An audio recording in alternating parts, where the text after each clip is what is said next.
Hey everyone, welcome back my YouTube channel. Good morning. तो कैसे हो आप सब? आज होप कि आप सब अच्छे होंगे, मस्त होंगे और अपना स्टडी कंटिन्यू कर रहे होंगे। तो आज मैं थोड़ा जल्दी जग गया था सुबह। मैं अपना थोड़ा सा टाइम टेबल चेंज कर रहा हूँ। मैं जैसा कि आप लोगों को पता ही होगा कि सुपर टेट में इतने सारे सब्जेक्ट पढ़ने पड़ते हैं, तो थोड़े टाइम मुझे कम लग रहा था। तो मैंने इसे सोचा कि थोड़ा मॉर्निंग में भी जग के थोड़ा 1 घंटे कम से कम पढ़ा जाए। तो इसीलिए आज से मैं स्टार्ट करने वाला हूँ। अपना थोड़ा सा शेड्यूल चेंज हुआ है मेरा, और आज मॉर्निंग से जैसे स्टार्ट करूँगा। जो करंट अफेयर और स्टैटिक जीके का पार्ट है, जो कि 30 नंबर का है, उसे मैं मॉर्निंग में करने वाला हूँ। तो मैंने सोचा कि आप लोगों को बता दिया जाए। और यह है स्टैटिक जीके की बुक नवीन सर की, जो काफ़ी लोगों ने आप लोगों ने पूछा था कि कहाँ से स्टैटिक कर रहे हैं। तो वो मैंने वीडियो एक बनाया था, उसमें भी बताया था। और अभी आज मैं अपना पूरा टू डू लिस्ट वही आप लोगों को दिखाने वाला हूँ कि भाई मेरा कैसा स्टडी चल रहा है। तो मैं मॉर्निंग में वही स्टार्ट किया हूँ, और 1 घंटे के आसपास में स्टैटिक और करंट अफेयर 1 घंटे में दोनों को कर लूँगा। लगभग में वही 25 से 30 मिनट दोनों को देना है। और जैसा कि आप लोगों को मैंने बताया ही था कि करंट अफेयर और स्टैटिक अभी तक जो पुराना सिलेबस है उसके हिसाब से दोनों से लगभग में 15-15 नंबर के क्वेश्चन आएंगे। तो ऐसे करके आप लोगों को स्टडी करना है। बाकी अगर आप लोग करंट अफेयर या फिर स्टैटिक वीडियो से भी करना चाहते हैं तो आप देख सकते हैं। कई चैनल हैं करंट अफेयर स्टैटिक के जो कराते हैं, तो वहाँ से आप कर सकते हैं। और मैं फ़िलहाल अभी रेडी हो गया हूँ कोचिंग के लिए। तो अभी निकलते हैं कोचिंग। और आज से मैं स्टार्ट करने वाला हूँ मॉक टेस्ट, क्योंकि आप लोगों का काफ़ी लोगों का कमेंट आ रहा था कि भैया मॉक टेस्ट में कितने नंबर आ रहे हैं। तो अभी मैंने कोई मॉक टेस्ट नहीं दिया था, तो आज मैं मॉक टेस्ट भी दूंगा। तो उसका एनालिसिस करेंगे टेस्ट का, और आप लोगों को बताएंगे कैसे कहाँ से कैसे टेस्ट अपना करना है। तो अभी मैं कोचिंग आया हूँ। जैसा कि आप लोगों को मैंने बताया था कि मैं ऑफलाइन कोचिंग जाता हूँ। तो ये हमारे पास में ही कोचिंग है मार्केट में, तो वहीं पे हम कोचिंग करते हैं। और यहाँ से मैंने यूपी टेट और सी टेट दोनों यहीं से किया है। मतलब जब से मैं टीचर लाइन में आया हूँ तब से मैं यहीं ऑफलाइन कोचिंग कर रहा हूँ। और यूट्यूब चैनल पे मैंने कोई बैच नहीं लिया था। मैंने यूपी टेट का बैच लिया था, लेकिन मैंने क्लासेस नहीं किया। सचिन सर का बैच लिया था, तो 2-3 ही लेक्चर मैंने देखा था, फिर उसके बाद मैंने छोड़ दिया था। फिर उसके बाद ऑफलाइन से ही मैं स्टार्टिंग से ही कर रहा हूँ। तो अभी मैं कोचिंग क्लास खत्म करके आ गया हूँ लाइब्रेरी पर, और अभी मैंने स्टार्ट किया है मॉक टेस्ट। तो जैसा कि मैंने आप लोगों को बताया था कि मैं 12 बजे आ जाता हूँ लाइब्रेरी पे। तो यहाँ पे देख सकते हैं ये मैंने मॉक टेस्ट अपना अभी कंप्लीट कर लिया है, और 1 घंटे 10 मिनट अभी टाइम है। तो जल्दी ही मॉक ख़त्म हो गया है, क्योंकि आप लोगों को पता होगा कि इसमें कुछ उतना है नहीं। अगर आपको आ रहा है तो सॉल्व करते जाइए। बाकी थोड़े टाइम जो लगता है वो मैथ्स में हो सकता है लग जाए। तो ये मेरा मॉक टेस्ट हो गया, उसको सबमिट अभी कर रहा हूँ। और मैं तो सोच रहा था कि कम से कम 80-85 नंबर के आसपास आ जाए, लेकिन थोड़ा ठीक ही ठाक नंबर है।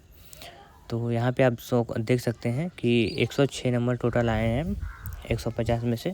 पूरा अटेम्प्ट किया था। तो यहाँ पे मतलब मुझे थोड़ा खुशी हुआ कि चलो ठीक है, कम से कम 100 प्लस तो हो गए हैं। और चलो देखते हैं, इसका एनालिसिस करते हैं। और ये मैं मॉक टेस्ट RWA पर दिया हूँ।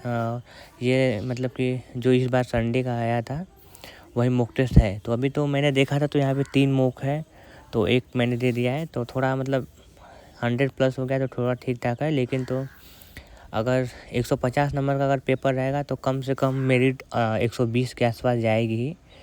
और वैकेंसी अगर इतना ही रहेगी, 11,000 जैसे आ रहा है कि 11,000 वैकेंसी का मतलब सारा काम अभी हो रहा है फ़िलहाल में, तो उतना आएगी तो जाएगी मेरिट ज़्यादा ही, 120 प्लस ही जाएगी। और ये देख सकते हैं, ये मैंने जो सॉल्व किया था, तो यहाँ पे मैथ्स के क्वेश्चन मुझे थोड़ा मतलब नॉर्मल ही लगे थे। मैथ्स में कोई हार्ड क्वेश्चन नहीं आया था। तो ये मैथ्स ठीक रहा, रीजनिंग भी वैसे ही नॉर्मल था। और बाकी इंग्लिश भी ठीक ठाक था, और हिंदी भी वैसे ही। बाकी सीडीपी और जो सीडीपी था उसमें थोड़ा सा कुछ चीज़ें समझ में आ रही थी, कुछ चीज़ें नहीं समझ में आ रही थी। तो यहाँ पे मैं थोड़ा सा एनालिसिस कर रहा था पेपर का। तो यहाँ पे थोड़ा सा ये है कि ये मिसलेनियस क्वेश्चन इसमें दिया गया है, तो एनालिसिस करना इसमें थोड़ा सा प्रॉब्लम हो रहा है। जैसे और बाकी एग्ज़ाम था तो उसमें अलग अलग सब्जेक्ट डिवाइड कर दे रहे थे, उसमें पता चल रहा था कि हाँ इतने क्वेश्चन इस सब्जेक्ट से मेरे कंप्लीट हुए हैं, इतना किया हूँ, इतना नहीं गलत हुए हैं।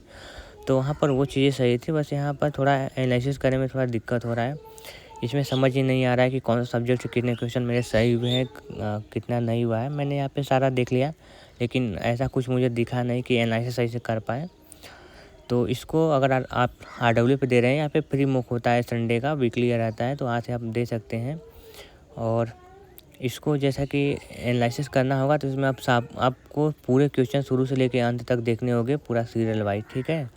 और इसमें क्वेश्चन ऐसे सब्जेक्ट वाइज करके नहीं दिया गया है, मिसलेनियस लिखा हुआ है, लेकिन सब्जेक्ट मुझे लगता है कि सीरियल नंबर से दिए गए हैं। जैसे कि स्टार्टिंग में जैसे कि है इसमें GS, ठीक है, GK GS current affair starting में वो 30-35 नंबर के आसपास पूरा GK GS ही आ रहा है। फिर उसके बाद आई थिंक आया था CDP, तो पूरा CDP ही था। फिर उसके बाद हिंदी पूरा आया था, संस्कृत पूरा आया था, फिर इंग्लिश पूरा आया था, फिर उसके बाद मैथ्स आया था और फिर रीजनिंग आया था। कंप्यूटर बीच में किधर ही था।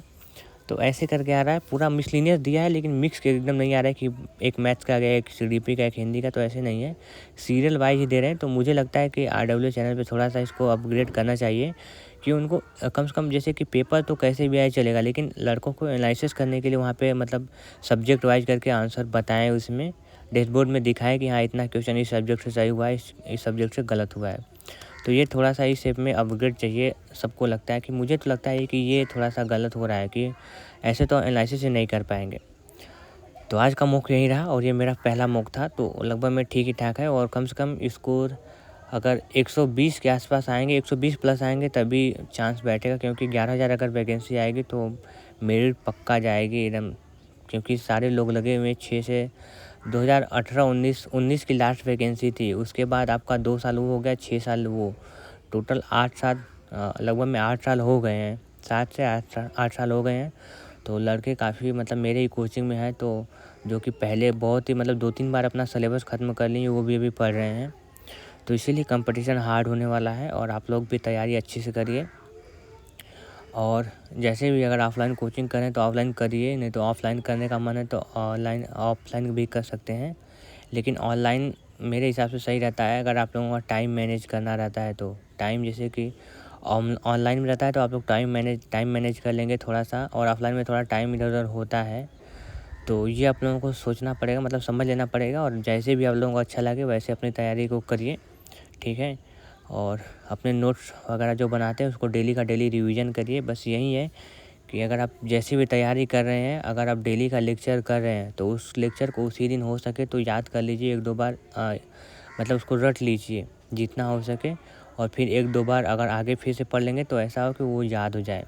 और आगे के लिए बिल्कुल नहीं छोड़ना है। मैं भी ट्राई कर रहा हूँ, लेकिन तो डेली का डेली याद नहीं होता है, लेकिन फिर भी आपको डेली का डेली सारा जो भी जितना लेक्चर कर रहे हैं उतना डेली का डेली पढ़ लेना है, फिर उसको आगे के लिए नहीं छोड़ना है। और फिर उसके बाद मैं भी स्टार्ट किया हूँ CDP, ये मेरा नोट्स है, तो मैं CDP का रिवीजन कर रहा हूँ। और काफ़ी लोगों का कमेंट था कि भैया CDP का जो नोट्स आपका है उसको टेलीग्राम पे मतलब अवेलेबल कर लीजिए।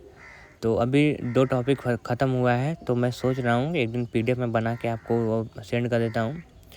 यही PDF बनाने का थोड़ा सा लफड़ा रहता है, नहीं तो मैं तो डेली का अगर फ़ोटो रहता तो मैं सेंड कर देता। बाकी वैसे भी आप लोगों को मैं PDF वहाँ पे प्रोवाइड कर दूँगा। और अभी जैसे कि मैं बस CDP और साइंस में बायो का रिवीजन किया हूँ। अभी हिंदी संस्कृत टाइम नहीं उतना मैनेज हो पाया, नहीं कर पाया, क्योंकि आज थोड़ा सा कोचिंग के बाद चला गया था मार्केट में, तो इसीलिए उतना टाइम मैनेज नहीं हो पाया है। तो आज कम ही रिवीजन करेंगे, और बाकी आप लोग अपना स्टडी अच्छे तरीके से कंटिन्यू करते रहिए। और मैं भी कर रहा हूँ, जो भी मुझे बताना आपको रहेगा कि कैसे तैयारी करना है कैसे नहीं, तो वो चीज़ें मैं बताऊँगा। अब वो आप लोगों को देखना है कि आप लोगों को इम्प्लीमेंट करना है उस पे या नहीं। लेकिन जैसे भी आप लोग अपना तैयारी करते रहिए, अभी किसी भी चीज़ का वेट मत करिए। और अगर आपका कोई भी क्वेश्चन रहता है तो आप वीडियो पे कमेंट कर सकते हैं, या फिर अगर आप बात करना चाहते हैं मुझसे तो आप मुझे इंस्टा पे मैसेज कर सकते हैं। इंस्टा का लिंक चैनल पे लगा हुआ है, या फिर सर्च कर लेंगे MIDC ऑफिशियल, वहाँ पे आप मैसेज कर सकते हैं, तो मैं रिप्लाई आपका कर दूँगा।